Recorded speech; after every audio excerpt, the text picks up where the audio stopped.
மோசடி தொடர்பாக பாஜக கையும் களவுமாக பிடிபட்டுள்ளது என முதலமைச்சர் மு க ஸ்டாலின் தெரிவித்திருக்கிறார். ஆங்கில நாளிதழுக்கு அளித்த பேட்டியில் முதலமைச்சர் இந்த குற்றச்சாட்டை முன்வைத்திருக்கிறார். விவரங்களுடன் செய்தியாளர் அபினிஷ் இணைந்திருக்கிறார். அபினிஷ், இந்த பேட்டியில் முதலமைச்சர் என்ன தெரிவித்திருக்கிறார், விரிவா சொல்லலாம்.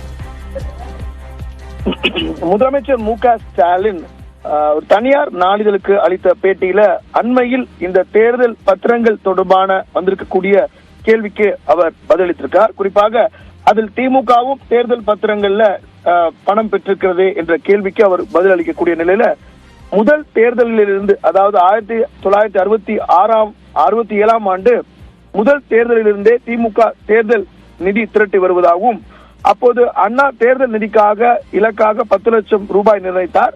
11 லட்சத்தை அப்போது முன்னாள் முதலமைச்சர் கருணாநிதி அவர்கள் வசூல் செய்தார்.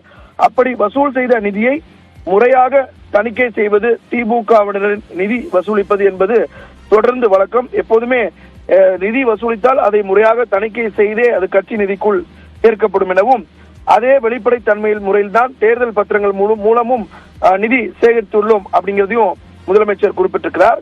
திமுக மற்றும் பிற கட்சிகள் மீது பழி சுமத்தி வரும் பாஜகவினர் தேர்தல் நிதியை திரட்ட தொடர்ந்து தனியார் நிறுவனங்களுக்கு அழுத்தம் கொடுத்தது என்பதும் மிக முக்கியமான ஒன்றும். எனவே இந்த தேர்தல் பத்திரங்கள் மூலமாக கையும் களவுமாக பாஜகவினர் சிக்கிக் கொண்டதாகவும் முதலமைச்சர் மு க ஸ்டாலின் அந்த பதில குறிப்பிட்டிருக்கிறார்.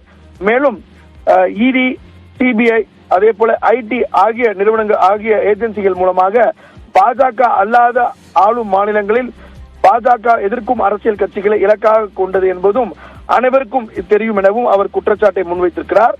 ஊழல் குற்றச்சாட்டுகளை துடைத்துவிட்டு பாஜகவுடன் மாறியவுடன் அவர்களுக்கு கட்சியிலும் ஆட்சியிலும் பதவிகளை வழங்குவது என்பது தொடர்ந்து ஒரு வாஷிங் மெஷின் போல பாஜக செயல்படுது அப்படிங்கிற குற்றச்சாட்டையும் முதலமைச்சர் மு க ஸ்டாலின் முன்வைத்திருக்கிறார்.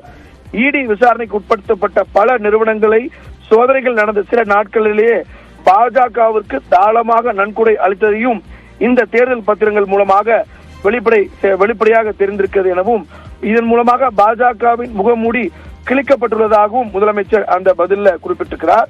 பிரதமர் மோடி ஆட்சியில் அரசியல் கட்சிகள் மற்றும் நிறுவனங்களில் மிரட்டுவதற்கு மட்டுமே இடி போன்ற ஏஜென்சிகள் பயன்படுத்தப்பட்டு அதன் மூலம் பல நூறு கோடிகளை பாஜக பெற்றிருப்பது என்பது உறுதிப்படுத்தப்பட்டிருக்கிறது.